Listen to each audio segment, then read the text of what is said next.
sont mes yeux.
Bonjour, bonjour mon combattant.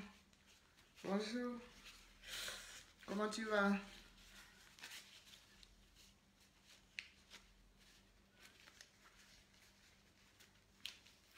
VDK est en vacances. Je suis à la maison pour 2 semaines, donc je vais essayer de faire le maximum de directs possible.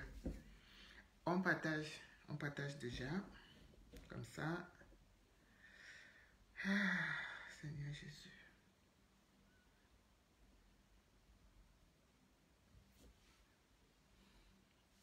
Eh, ça, ouais, c'est comment? Les vacances qu'on ne voyage pas là. Je suis à la maison. On fait encore des équations. La team est là. Victorine est là. La team est là. La team est là. La team efficace. Je souhaite partir, mais je ne suis pas encore partie. Donc moi, je souhaite partir pour une dizaine de jours avec les enfants, mais bon.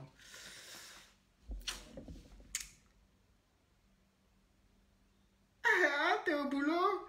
Ah là là. T'es pas encore en vacances, Victor? Je te croyais déjà en vacances. Ah. Moi, j'ai pris 2 semaines.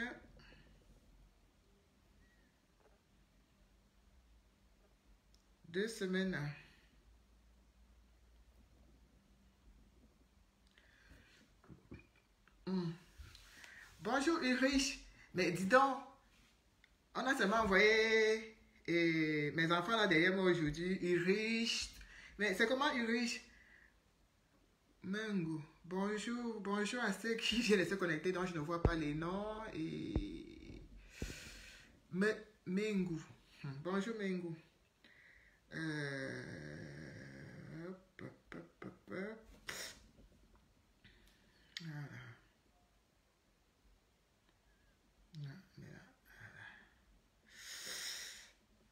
Ouais. Faut qu'on parle, hein. Faut qu'on parle un peu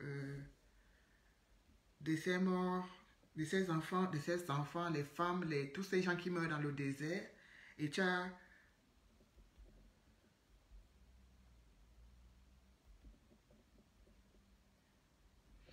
des gens qui continuent encore à trouver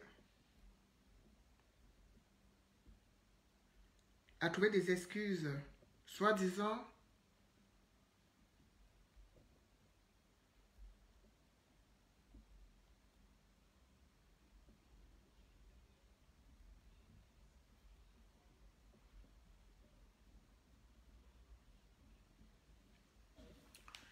En fait, vous avez encore des gens qui continuent à trouver des excuses à ce gouvernement, soi-disant non, mais pourquoi ils voyagent? Mais pourquoi ils partent du Cameroun? Mais pourquoi? Mais qu'est-ce qu'ils vont chercher? J'en perds mon latin parce que je ne comprends pas. quand tu vois quelqu'un qui part du Cameroun et que tu te mets à l'accuser du pourquoi il s'en va. C'est la question la plus horrible même que j'entends.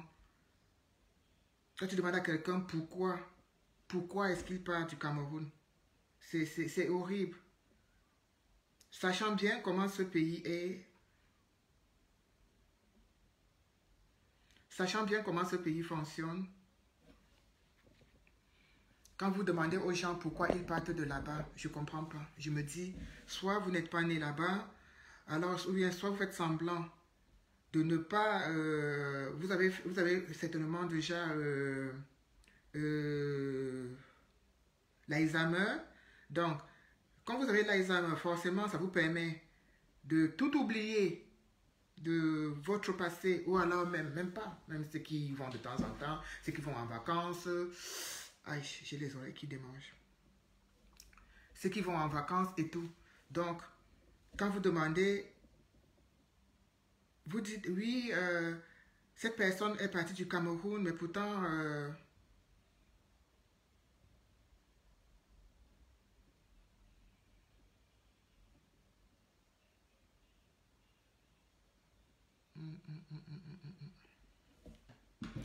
Voilà, vous dites cette personne, bonjour Béatrice, bonjour.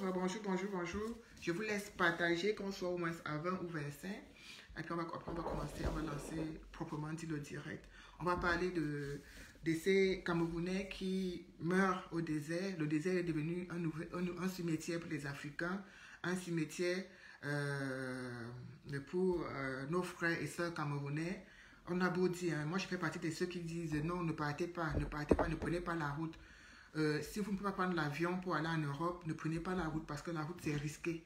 Mais vous savez, quand les gens sont à bout et qu'ils n'ont plus aucune solution, ils prennent la route. Bonjour Onan Abdoulaye, ils prennent la route. Ils se disent c'est l'ultime solution.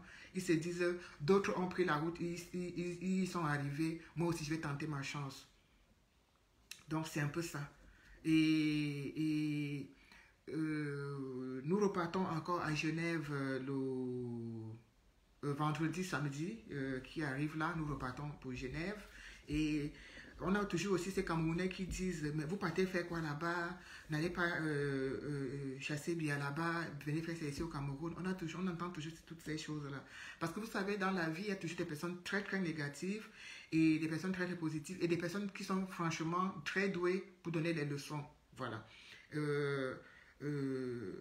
Vous avez tous vu cette vidéo cette semaine qui circule sur les réseaux sociaux où la femme, vous voyez la jeune dame qui est vraiment en agonie, elle est à bout, elle est au désert, elle est à bout. Quand vous la voyez respirer, vous sentez vraiment que celle-là, elle est au bout du rouleau. Elle n'en a que pour elle n'en a plus que pour quelques heures pour vivre. Moi, j'ai vu cette vidéo et j'ai eu du mal à me chasser l'image, cette image de la tête. Bonjour ma follow. J'ai vraiment eu du mal à me chasser cette image de la tête, de l'esprit. Parce que la mort, c'est pas quelque chose qu'on aime regarder, c'est pas quelque chose qu'on aime côtoyer, à part si on est sorcier. Et comme je ne suis pas... Bonjour Kate. Et comme s'il te plaît Kate, est-ce que tu peux mettre le lien pour que je puisse l'épingler, s'il te plaît ma grande. Et comme je ne suis pas une sorcière, je n'aime pas la mort, je n'aime pas regarder... je n'aime pas regarder. Onana Abdoulaye, tu me demandes pour arriver là-bas, on passe par où? Je sais, moi j'ai jamais pris, je n'ai pas voyagé par route moi. Et sachez bien que l'affaire de la route que vous entendez parler maintenant là, il y a encore de cela 20 ans, 22 ans en arrière, quand les gens on disait que les Camerounais sont partis en aventure, ce sont les Camerounais qui partaient au Gabon, au Congo, en Côte d'Ivoire. Très peu de Camerounais, ce n'est pas les Camerounais qui prenaient la route comme maintenant qui prennent le désert là pour arriver en Europe. On n'entendait pas parler de ça. On n'entendait pas. Les Camerounais partaient certainement du Cameroun. Oui, ils partaient du Cameroun. Mais ils partaient par des voies normales. Et en plus, d'autres partaient dans des pays africains à côté pour se chercher. Mais depuis un certain temps, on a une recrudescence des gens qui prennent la route, qui prennent le désert. Parce que c'est aujourd'hui pour eux, c'est l'ultime solution. Aujourd'hui, ils n'en peuvent plus. Ils sont obligés de partir. Et le désert est devenu un véritable cimetière. Bonjour Snoff Valérie, bonjour Colette Keller, bonjour Joséphine. Le désert est devenu un cimetière d'Africains et de Camerounais. C'est horrible en fait. de voir chaque jour des gens qui fuient la misère, des gens qui fuient des conditions de vie difficiles, des gens qui laissent tout pour espérer aller retrouver une vie meilleure ailleurs. Bonjour Catherine, bonjour Cathy. J'ai eu, déjà avec beaucoup de retard, j'ai fait une publication hier où je disais que cette dame qui est malheureusement décédée au désert et que ses compatriotes camerounais ont été obligés de la laisser là, mais de toute façon, ils n'avaient pas une autre solution, ils ne pouvaient pas faire marche arrière pour la ramener à l'hôpital. Il n'y a pas d'hôpital là dans cette zone où ils se trouvent, donc on ne peut pas leur faire le reproche de l'avoir laissée là. Non, on ne peut pas, c'était ça ou rien en fait. Il n'y avait pas autre chose que de la laisser là et de partir et de continuer, parce que c'est comme ça. Quand vous mourrez, on vous laisse là, d'autres continuent. Si vous partez à 50, on est sûr que peut-être c'est 20 ou 10 qui vont arriver, qui vont vraiment pouvoir traverser ce fameux désert et arriver où ils veulent tous arriver, parce que moi, j'ai jamais pris ce chemin. Et Dieu merci, je ne souhaite pas cela aux gens. Moi, je sais une chose, c'est que quand on voyageait à l'époque, on faisait les choses comme on fait là, on prend ton way, on te fait un autre way, voilà, facile, mais tu parviens à avoir le visa, ou bien on parvient à te faire un tcha. Mais c'est comme ça que certaines personnes ont voyagé. D'autres personnes voyageaient, même s'ils ne voyagent même pas avec leur nez, mais ils voyagent quand même. Mais ce n'était pas le désert en fait. Moi, je me rappelle quand je suis arrivée ici, ça fait plus de 20 ans, j'ai dû avoir mon visa, mais bon, on n'a pas traficoté comme beaucoup de personnes traficotent, mais j'ai eu mon visa pour l'Allemagne et je suis arrivée ici bien. Et quand j'ai voulu faire venir ma fille, c'était une catastrophe, c'était quelque chose de très difficile. Et quand je vois des gens disent vous jugez trop le Cameroun, vous critiquez, vous dites que la femme là était bien au Cameroun, elle avait une boutique. Je vais vous dire quelque chose. Je pars du Cameroun, j'avais moins de 25 ans. Je pense que c'était peut-être 22 ou 23 ans, quelque chose comme ça. Quand je pars du Cameroun, j'avais un restaurant et j'avais une cabine téléphonique, un call box. Quand je dis cabine téléphonique, c'est un peu exagéré, mais j'avais un call box. J'avais mon restaurant et le call box à côté. Et c'est ma famille qui gérait parce que je montais, je descendais. Voilà. Donc, mais je vais vous dire une chose. Mais c'était une source pécuniaire pour les forces de l'ordre et pour tous les agents, les multiples agents qu'on a créés là-bas au Cameroun, les agents de la mairie, les agents de la publicité, les agents de ceci. C'était une source de revenus pour eux. Chaque jour qui passait, les gens défilaient au restaurant. Chaque jour, je dis bien chaque jour qui passait. Je vais épingler le lien, voilà. Merci Kate, merci chérie.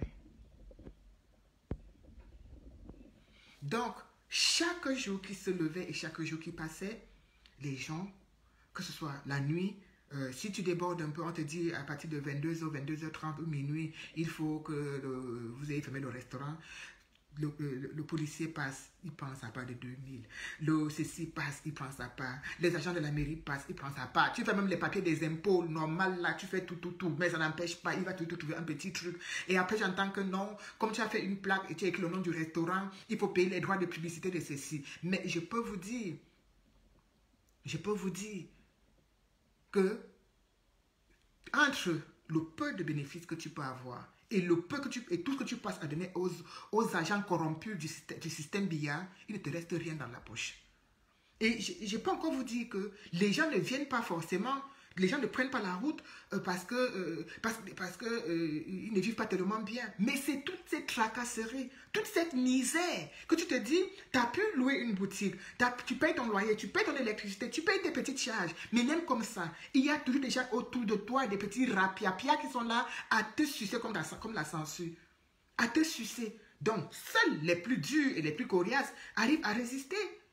Moi, je suis partie de là, j'ai laissé tout ça, et le restaurant et la cabine téléphonique. Je suis partie, j'ai eu mon visa et je suis partie. Ma mère me disait à l'époque que ne pars pas, parce que vraiment, la restauration au Cameroun, c'est pas maintenant que les gens ont de la peine à manger. Et vous imaginez quand c'est un restaurant qui est tenu par une jeune fille. Ma mère me disait, c'est ma mère qui m'a mise au monde, qui sait comment les gens... On se dit l'Europe est un pays merveilleux et tout. Et elle me dit, non, n'y va pas. Vu que vraiment, tu t'en sors. Tu t'en sors, tu n'as pas besoin d'y aller. J'ai dit, moi, je veux partir. Oui, j'ai dit, moi, je veux partir. Et c'était pas une fuite de misère, mais c'est une fuite de tracasserie. Tu t'amuses, tu pars le matin, tu sors, tu vas faire des courses au marché du Fundi, tu reviens, tu déposes là. Le temps que la cuisinière prépare et qu'on s'occupe de tout, tu arrives, tu regardes la caisse, tu te dis, on a vendu 25 000, hein, mais le monsieur il est passé, j'ai donné 5 000. Quel monsieur est passé? L'agent de la mairie, il a dit que ça ne fait pas ceci, il va venir fermer. Mais vous n'imaginez pas, vous n'imaginez pas. Tous ces micro escrocs que le système BIA a implanté au Cameroun pour sucer les gens qui se débrouillent pour avoir une vie. Oui, parce qu'on appelle ça de la débrouillardise. Vous ne pouvez pas imaginer. Hein? Maintenant, les choses, je ne veux pas dire que je suis à peut-être 22 ans, aujourd'hui 21 ans. Là encore, des choses étaient passables. La bière ne coûtait pas 900, 850, on était encore dans les 350, 300 et tout et tout. Mais regardez aujourd'hui. Les boutiques, les places qui vont au marché, on a tracé des carrés comme ça. Pour vendre sur la petite place au marché, il faut payer ceci, il faut payer cela, il faut payer comme ça la COP, il faut payer comme ça. Mais vous ne pouvez pas imaginer. Quand je vois des gens, c'est vrai, moi je n'encourage personne à prendre la route pour venir en Europe. Je n'encourage personne. Je me dis tout simplement, moi, je peux vous dire que je suis venu en Europe par un caprice. Oui, par caprice pour dire, ah, comme les autres partent, ils viennent nous naguer au pays. Et surtout que les gars partaient, ils viennent nous naguer, ils disent, mais ils partent, ils viennent nous naguer ici. Ils pensent que l'Europe là, c'est quoi? Nous tous sommes allés là-bas voir. Mais les premiers jours quand je suis arrivé, j'ai eu beaucoup de regrets. On ne peut pas. Moi, j'ai lu les commentaires sur la publication que j'ai fait. Les gens disent que non, la dame, elle avait un salon de coiffure au Cameroun et elle a laissé ça pour partir. Mais le salon de coiffure, c'est quoi? Le salon de coiffure, c'est quoi? C'est quoi le salon de coiffure? C'est quoi? Tu ne cotises pas la CNPS. Tu ne cotises rien. Tu vas avoir le salon de coiffure comme ça. Dès que ça finit, tu tombes là, tu n'as plus rien. Tu n'as pas de chômage, tu n'as rien derrière. Il n'y a aucune garantie derrière. Même si tu es auto-entrepreneur, il n'y a rien. Il n'y a rien. Sauf que vous voyez les Banalékés qui ont les boutiques, les magasins, ils sont obligés de toujours faire des tontines, de toujours multiplier, de toujours faire des choses parallèlement parce que si ça tombe, ils n'ont cotisé nulle part. Ils n'ont aucune assurance. J'ai le petit frère d'une amie qui avait sa boutique là à l'avenue Kennedy. Les magasins sont brûlés. Il n'a pas été dédommagé par l'assurance. Mais vous jugez et critiquez, vous dites que, ah non, il y a des gens qui s'en sortent au pays. Combien de Camerounais s'en sortent au pays? Combien? En passant, il y a le lien là pour la tontine. On part à Genève vendredi et samedi. Petite parenthèse, parce qu'il faut que je coupe pour vous parler, pour replanter le décor. Vendredi, samedi, on part sur Genève. Et nous sommes en train de vraiment nous battre encore pour aller manifester devant l'hôtel intercontinental. On va aller crier que dans les oreilles du type là une fois. Cette fois-ci. Oui.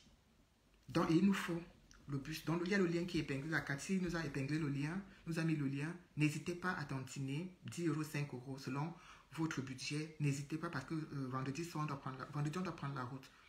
Il est en train de faire quelque chose de formidable là-bas du côté de Genève pour les autorisations. Il a déjà eu une première autorisation pour qu'on puisse aller manifester devant l'intercontinental. Ça, c'est déjà un premier grand pas. Il manque le reste. Bonjour Port de l'Ouest, bonjour Augustin, bonjour Reine Bazou. On repartage, on refait un tour de partage. Donc, je vous disais, ces gens qui prennent la route.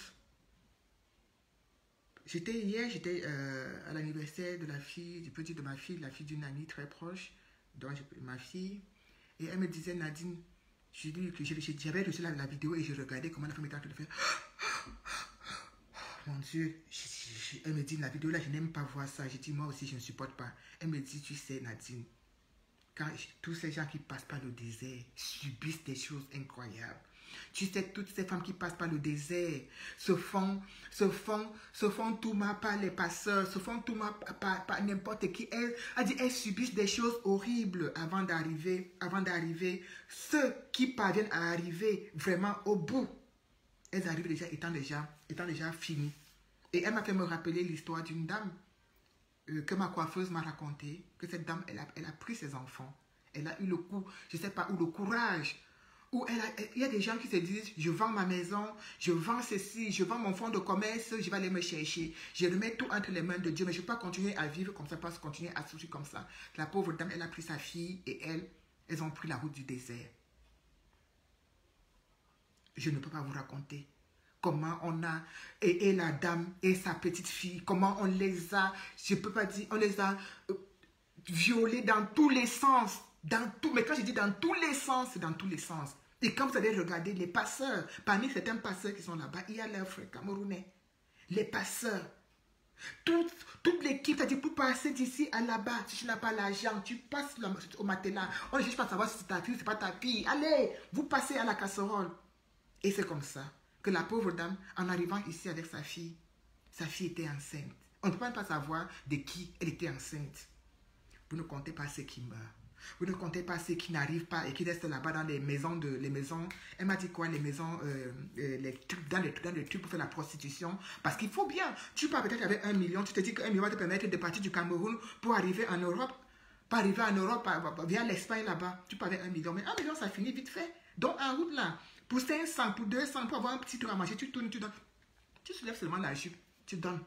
Là-bas, le pasteur te dit, tu veux passer, ouais, l'argent, le soir, on part dans le coin, ainsi de suite. On ne compte pas les maladies, En arrivant même ici, tu vas choper ta part de sida. En arrivant ici, tu vas peut-être choper ta part de syphilis. Tel est le parcours de toutes ces personnes qui voyagent.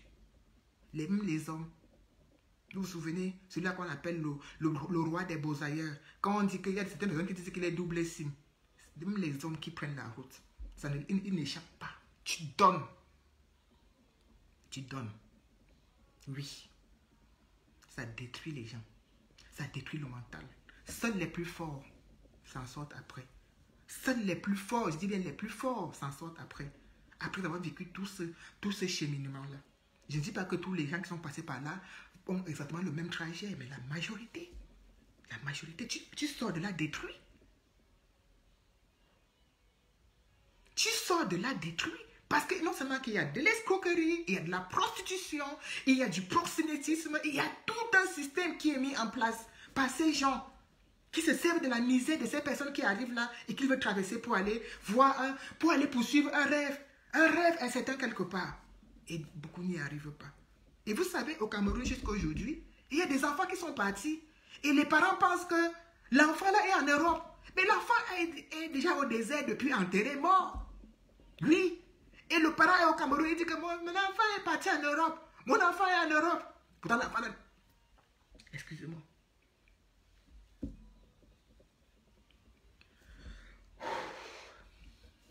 Excusez-moi.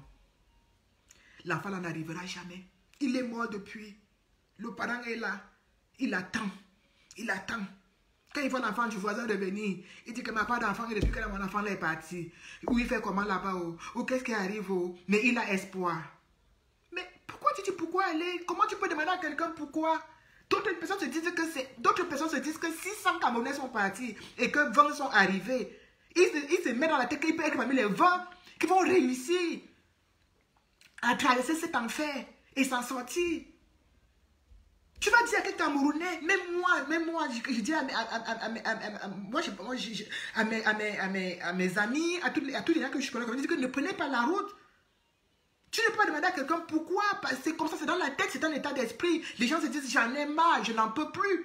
C'est quand tu demandes à quelqu'un au Cameroun, quelqu'un te vend toute sa boutique, il te vend toute sa boutique, il te dit je n'en peux plus. Tu dis mais tu n'en peux plus, pourquoi? Il te dit je n'en peux plus parce qu'il est en train de jongler. Il jongle.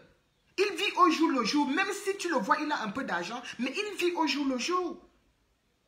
Il se dit non, peut-être en vendant ma boutique, si en ayant 5 millions, 6 millions, je peux partir et m'en sortir. Et ils ne savent pas que même quand ils arrivent ici, même si, bon c'est vrai c'est difficile, mais c'est encore mieux. Mais pourquoi posez-vous d'abord la question, quand vous dites que pourquoi ils partent, posez-vous la question que pourquoi c'est maintenant qu'il y a une grosse recrudescence de ces départs. Hein? Pourquoi c'est maintenant, toutes ces 10 dernières années, qu'on entend parler du désert, le désert a toujours existé, ce n'est pas un nouveau désert. Ça ne vient pas d'être créé.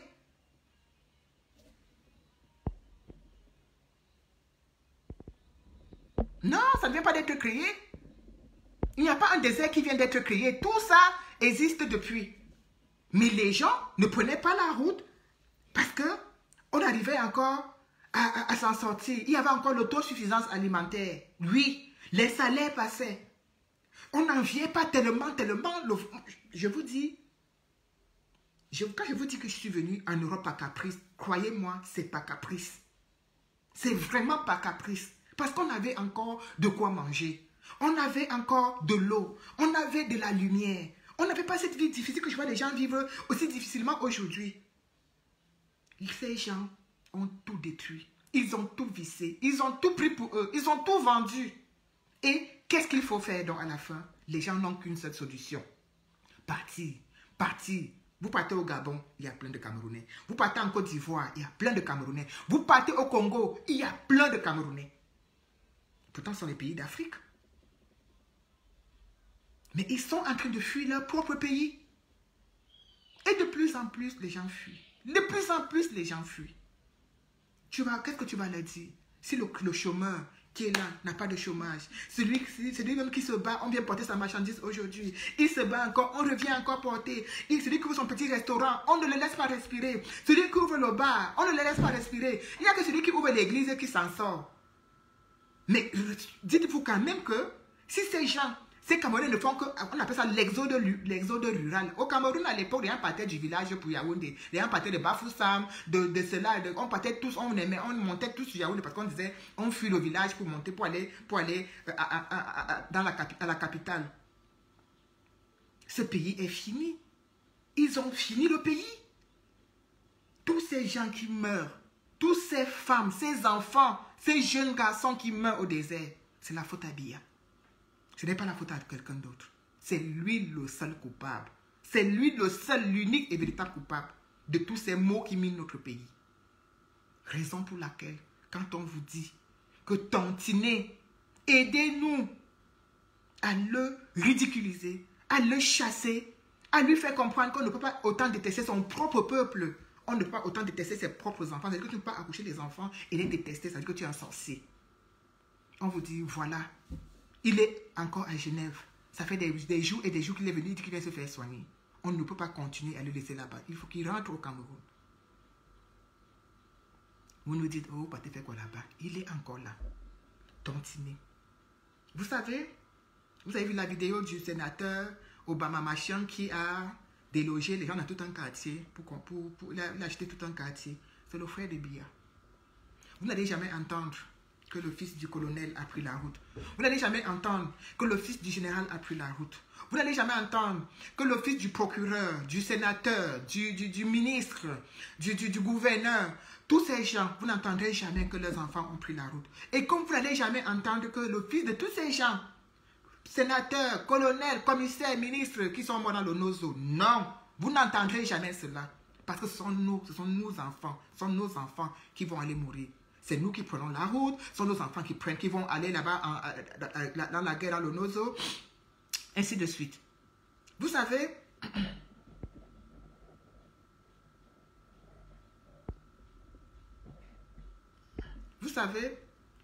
moi, je me rappelle, en fait pas que je me rappelle, certainement, vous voyez le fils, le prince Harry, il est un prince, mais il est allé à la guerre en Irak. Quand il y a eu cette guerre-là et tout. Il est allé dans cette guerre. Il est allé à la guerre en Irak. Il est allé combattre le prince Harry. Ou le prince Harry, ou son frère, l'un des deux. C'était des soldats. Ils sont allés au front. Dites-moi, de vous à moi, le fils de quel colonel, le fils de quel général est déjà parti au nozo? Dites-moi, de vous à moi, dites-moi que le fils du général Asso, le fils du général Cécile, le fils du colonel Bankui est au front au nozo, ou bien est au front au nord en train de combattre Boko Haram. Non. Tous leurs fils sont des bureaucrates. Ils sont tous des bureaucrates, c'est-à-dire ils sont tous assis dans les bureaux en train d'envoyer nos enfants aller se faire massacrer. C'est de ça qu'il est question. Bonjour Salomé. C'est de ça qu'il est question. Et vous pensez donc qu'avec tous ces comportements, avec toute cette mauvaise gérance, on peut laisser ce personnage dormir tranquillement en Europe pendant que le pays, chaque jour qui passe, chaque jour qui se lève, tu vois le cadavre. Oh, il est parti là-bas, il est mort. Oh, il est porté disparu. Oh, on les a pris, ils font l'esclavage en Libye. Oh, on les a pris, ils sont à Dubaï, ils font l'esclavage. Oh, ceci, oh, cela. Les enfants toujours d'un même pays. Toujours les enfants d'un même pays. Cameroun. Mais qu'est-ce qu'on a fait? La question qu'il faut se poser, mais qu'est-ce qu'on a fait pour mériter cela? Même si on a beau demander aux gens au Cameroun de se lever, On leur a beau demander de prendre la rue, de descendre dans la rue, de sortir s'indigner. Mais ce n'est pas pour autant qu'on va les laisser dans un état pareil. On va dire, ah non, mais comme ils ne sont pas sortis, tant pis, même s'ils meurent. Non. Voilà, Snof Valerio. S'ils ne sont pas dans les bureaux, ils sont en main. Vous avez entendu que le fils de qui? Depuis que vous voyez les cadavres remonter dans le Nozo là, vous voyez les cadavres descendre du nord. Vous avez entendu que le fils de quel colonel, de quel général est mort? Aucun. Aucun. Aucun. Parce que les enfants ne sont pas inquiétés. Leurs enfants sont à l'abri. Les enfants n'ont aucun problème. Ce sont les nôtres. Ce sont les vôtres. Ce sont vos cousins, vos cousines, vos voisins, vos amis d'enfance, vos camarades de classe. C'est eux qui meurent là au désert. La jeune femme que j'ai vue hier, en train d'agoniser, le pantalon n'était même pas bien monté. Limite, on pouvait même la laisser comme ça, sans caleçon. Elle suffoque. Le désert. C'est un cimetière pour les... C'est devenu le nouveau cimetière des Camerounais. Quand je pense qu'il y a des familles au Cameroun qui se disent que mon fils est parti depuis, hein. Mon fils est en Europe. Ma fille a pris là, ma fille est partie depuis. Vous savez, nos mamans ne connaissent même pas exactement les réalités de ce désert. Comment ça se passe, les mamans ne connaissent pas ça. La maman, elle est là, en bordure de route, elle vend ses prunes, elle vend ses arachides, elle vend ses tomates au marché. Est-ce qu'elle sait que le désert, c'est comme ça, elle ne maîtrise même pas le processus. Donc même pour elle, pour cette maman, même quand le fils vient lui dire que maman, donne-moi l'argent, je vais prendre la route, la maman prend même la tontine, elle donne à l'enfant, parce qu'elle se dit que oui, il s'en va se battre pour nous sortir de la misère, pour nous sortir de la misère dans laquelle on se trouve. Il dit que, ah mon fils, prends voilà ma part d'économie, prends alors. Que le bon Dieu t'accompagne. Mais le bon Dieu dont on parle, il accompagne combien? Combien arrive? Combien arrive? Combien d'entre eux arrivent? Quand la maman te donne la bénédiction, que le bon Dieu t'accompagne, va mon fils, va te battre. Tu viendras nous sauver de la misère dans laquelle on se trouve. Peut-être que je ne pourrais plus, après, comme toi tu es parti là, tu vas me faire, je ne pourrais même plus vendre les prunes. Oui, c'est vrai que peut-être que le voisin est parti, il a pu s'en sortir, il est arrivé, il a construit une maison à sa mère. Il est parti, il a réussi, il est rentré, il a construit la maison à sa mère. Donc quand ma mère voit comme ça, tu te dis que Nadine, toi aussi pas, non? Oui. Si tu dis que donne-moi même 1 million, on va te dire que je vais te donner 1 million, tu vas aller te débrouiller. Parce qu'elle pense que tout ce qui part là, c'est facile. Il va aussi y arriver. Et c'est comme ça. Et c'est comme ça. Vous voyez les enfants de ces ministres, les enfants de ces procureurs, les enfants de ces sénateurs, c'est ça qui ne s'indigne pas. Et puis quand tu fais même un direct comme ça pour dénoncer, pour dire aux gens que ce n'est pas normal, tu vas toujours avoir les crabes, tu vas toujours avoir des idiots qui viendront te dire non, tout ce que tu racontes là, ce n'est pas vrai, c'est des conneries, non, pourquoi ils voyagent, pourquoi ils prennent la route, pourquoi. À l'heure, si on pose la question du pourquoi ne se pose pas. À l'heure, si la question qu'on a se poser, c'est pourquoi ce monsieur est là depuis 40 ans? Oui. Pourquoi ces ministres ont volé et ils sont en liberté? Pourquoi il n'y a pas l'eau au Cameroun? Pourquoi il n'y a pas la lumière? Pourquoi l'autosuffisance alimentaire qu'on avait, on n'a plus? Pourquoi? C'est pas celui qui prend la route qu'on doit condamner. C'est celui qui cause ce départ de l'exode rural du Cameroun. C'est lui le coupable. C'est lui, l'unique coupable. Regardez les Madeleine Tuente, les Ketia Koutes. Est-ce que les enfants sont là-bas au Cameroun? Depuis que vous portez les cercueils, on a lu les cercueils à l'igna. Est-ce que les enfants sont là-dedans? Non. Donc c'est normal que quand on veut prendre la peine de dénoncer, ils viendront toujours, bonjour Cédric, ils viendront toujours dire que non, ce que vous racontez là c'est des conneries, parce que c'est même pas qu'ils ne vivent pas les réalités, mais ils refusent d'accepter ces réalités, ils refusent même de voir, ils s'en fichent royalement. C'est comme si tu parlais du désert à Brenda, le désert se trouve où? C'est pas quelque chose dont elle a même envie de savoir, ça ne l'intéresse même pas. Ça n'intéresse pas. Ça n'intéresse pas. Quand vous voyez le président Obama avec ses filles au McDo en train de travailler. Merci Roger, merci. Vous voyez ces enfants de présidents, de certains présidents africains en train de briller par le bon exemple. C'est pas que ce n'est qu'il y a que les enfants du président Biya qui sont cancres. Hein. Pour d'autres présidents africains aussi, il y en a qui sont bien cancres. Mais ils sont cancres pourquoi?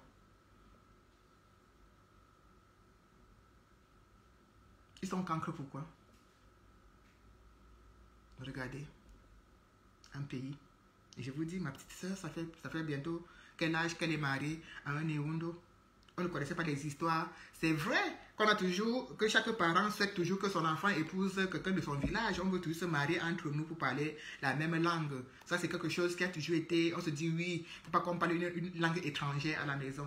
Donc, ce qui fait que chaque parent normalement conscient se dit que non, il faut que, comme je suis Banganté, ma fille épouse un Banganté. Comme je suis Bassa, mon fils épouse un Bassa, ainsi de suite. C'est comme ça qu'on a toujours voulu faire les choses. Mais dites-vous aujourd'hui que moi, ma première fille que j'ai fait, aujourd'hui qui a 25 ans, son papa est Bassa. Son papa est Bassa. Ma petite soeur est mariée à un Néondo. On entendait parler du tribalisme. Moi, quand je parlais, c'est parce que mon accent il est complètement parti. Mais quand je suis arrivé en Europe et que je parlais, tout le monde me disait que je suis une fille Betty. Pourtant, je ne suis pas Betty. Mais ça dépend de l'environnement, de l'endroit dans lequel tu as grandi et de la façon dont tu as été éduqué. Ce tribalisme dont on parle aujourd'hui, qui est devenu vraiment quelque chose qu'on a même... C'est-à-dire, ils ont pris ça, ils ont institutionnalisé, ils ont fait de ça un nouveau mot qui vient de naître, un nouveau mot qui vient d'arriver. On parle de tribalisme par-ci, tribalisme par-là, on politise cela, ça devient une chanson. On ne parle plus que de ça. Mais c'est pas, je pense même pas que ce soit le tribalisme le véritable problème du Cameroun. Non. Parce que si tu veux parler du tribalisme, quand tu regardes les ministres, ils sont tous mélangés, non? Quand tu regardes les généraux, ils sont tous mélangés, non? Même s'il y a une grande majorité d'une certaine ethnie, bien d'une certaine tribu, mais ils sont quand même tous mélangés. Il y a quand même le ministre Bamileke qui torture les Bamileke. Il y a le ministre Bassa qui torture les Bassa. Regardez Cabral. Cabral est député Bassa, non? Mais est-ce qu'il ne torture pas les Bassa? Les Bassa ne souffrent pas. Ketia Koutes est ministre Bamileke, non? Mais c'est elle qui fait le plus subir au Banganté. Mais voilà, les Owonangini, les Mathias Ngini, les Laurent Esso, les ceci, ils sont des bêtis, non? Mais pourquoi les bêtis souffrent? Oui? Pourquoi les bêtis souffrent? Biya est bêtis, non? Pourquoi les bêtis souffrent? On dit, il est quand, il est ceci. Pourquoi tous ces gens souffrent alors? Parce que si c'était une histoire, oh, tu vas là-bas, tu vas dans tel pays, tous les ambassadeurs sont du centre. Mais pourquoi donc? Tous les ambassadeurs sont du centre. Mais est-ce qu'il y a 1000 ambassadeurs? C'est une poignée d'ambassadeurs. Pourquoi donc ces gens continuent à souffrir? Non, non, non, non, non. Ce n'est pas pour moi, ça fait partie des mots, Joséphine, mais ce n'est pas le principal vecteur. La mauvaise gestion du pays, autant d'ailleurs, il y avait le tribalisme, non? Hein? Autant d'ailleurs, il y avait le tribalisme, non? Quand on dit non, non, non, non, c'est... En fait, je pense qu'on se sert tellement de ça, on en parle tellement que ça finit par rentrer dans le cerveau des gens, à faire son petit chemin et à s'installer. Parce que tellement on en parle, non, non, non, non, non, non, non, non, on en parle. Moi, je suis une fille née et grandie à Yaoundé. Donc, quand tu me parles de tribalisme, je vais te dire, j'avais même dit dans un direct ici qu'à l'ouest, c'est plus tribaliste, l'ouest est plus tribaliste que les autres ethnies parce que même entre nous, on ne se marie pas. Quand tu me dis que c'est plus profond, non, non.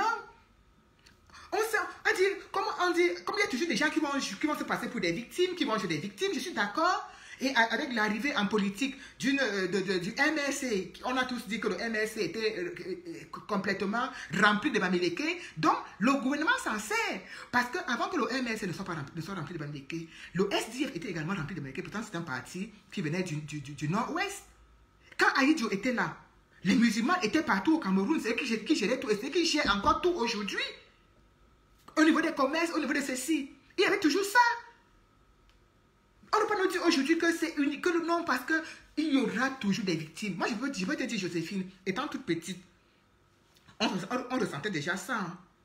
J'étais sûre, moi, que je vais épouser un gars Ewondo, un gars un gars du centre. J'étais sûre et convaincue parce que c'était les personnes les plus open. A dit que s'il a trouvé sa femme Bamileke, que le père monte, la mère descend, tout ce que tu as il va t'épouser. Mais pourtant, chez nous, à l'ouest, je ne vais pas te compter le nombre de gars qui m'ont barré parce que je suis Banganté. Pourtant, je suis Bamileke comme eux. On ne peut pas... C'est juste qu'on en parle tellement par-ci, tellement par-là. Et le gouvernement, justement, comme il voit que c'est quelque chose qui touche la corde sensible, il joue de ça, il continue à vraiment répandre cela. Quand tu prends la liste des prisonniers politiques qui sont enfermés à Noubel et en Kondengi, mais tu comptes, tu vas trouver 2 bêtis et le reste sont des Bamileke. Tout simplement. Mais c'est fait exprès. Voilà. Quand tu dis que je l'ai expliqué, c'est ici. Et voilà, c'est fait exprès. Parce qu'ils savent que on vous arrête, vous êtes 50. Même si dans les 50, il y a peut-être seulement même 3 ou 4 bêtis, ils vont laisser les bêtis sortir. Et laisser les Bamileke pour dire que oui, on vous dit que le parti Bamileke et tout, et tout, et tout. Et ça fait son petit chemin. Et ça fait son petit chemin. Moi... C'est le live de quoi, le grand matin? De quoi t'as entré? Ouais, j'ai la visite. Vous partez où? Je vous accompagne. On parle du pas. Bonjour papa André. Hein? Excusez-moi, j'ai des trinjas. Vous partez où? Elle est en train de rentrer. On a dit qu'on passe. Mais comment tu rentres maintenant? On va aller couper quelque chose, non? On a dit quoi? On devait aller. Merci. On va sortir dans le jeu. Et puis, elle sort, ça fait quoi? On devait aller dans l'après-midi. Mais c'est l'après-midi. Non, c'est pas l'après-midi, n'est même pas 10 heures. Tu dis quoi que l'après-midi? Ah, elle est au travail. Vous écoutez mes amis, est-ce que c'est est-ce que je suis au travail comme je fais le dire? Ah, Seigneur! Non, mais le direct, c'est vite fait. Là, je suis en vacances, je peux faire un direct le matin, un direct le soir. Mais attends. Oui, oui. Je peux faire même 2 par jour. Est-ce qu'il y a un problème? Même 5 par jour. Oui, oui, oui, oui. J'ai la foi, j'y crois. Ouais, je crois bien. Donc, partez où à la gare? Courage. Vous partez à la gare? Ah oui, non. Dis donc, toute la salle là, c'est quoi dans la gare? Il faut même souvent même la salle nous sur moi tous les jours que toute la salle. Ouais, vraiment. Je suis vraiment...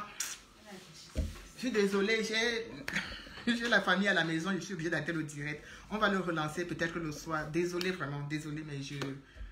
Vas-y, fais ton truc. Hein. Non, je serai plus concentrée. Je ne vais pas vous parler et en même temps parler aux gens. C'est quand même un peu ça me déconcentre. Surtout que c'est un sujet très important. Ah ouais? Donc oui. On peut partir, hein? On va aller à Genève vendredi et samedi, comme je vous disais hier. Donc voilà, il faut que les gens tantinent, il faut que les gens participent, justement. Oh, la tontine, la tontine. Ben, on est né pour ça, non? Et tontina, Dans Salo, toute la team, Joséphine, peut-être cet après-midi ou ce soir, je vous reviendrai, on va en reparler. On ne va pas laisser ce système et ces petites personnes nous faire comprendre que si tu es Bassa, si tu es Betty, tu n'es pas mon frère, tu n'es pas ma soeur. Moi, tout le monde est mon frère et ma soeur, ça dépend juste du comportement. Je peux tourner le dos à quelqu'un juste par rapport à son comportement, mais pas par rapport à son ethnie, mais par rapport à son comportement, le comportement que tu affiches vis-à-vis de moi. C'est ça qui me fait te fuir. Donc, et je peux vous dire que je fuis plus même les Bamileke. Bonjour, Ménique, Mado Kiraro. Je fuis plus même les frères Bamileke que d'autres personnes. Parce que ce n'est pas parce que tu es Betty que tu es forcément méchant. C'est pas parce que tu es Bamileke que tu es forcément méchant. Non, je suis désolée. Les gens qui m'ont fait ça dur, qui m'ont vraiment fait ça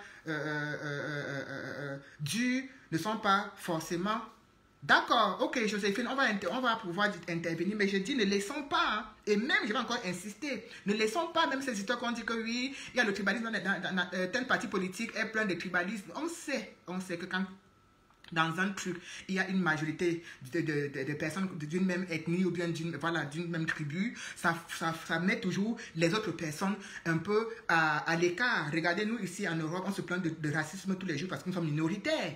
On se plaint, on a dit, moi, tu peux me dire n'importe quoi, tu peux me raconter n'importe quoi, tu peux te dire que non, je suis victime de racisme. Parce que je me dis toujours que non, on a donné le poste là aux blancs, on ne va pas donner parce que je suis noir. Donc on va toujours dire des choses comme ça. Pourtant, parfois, ce n'est pas ça. Hein. Parfois, on exagère tout simplement. Et parfois, comme les Camerounais, le gouvernement a vu que c'est quelque chose qui nous touche beaucoup, qui nous affecte énormément. Ils s'en profitent. Ils sont pris ça pour c'est devenu leur truc.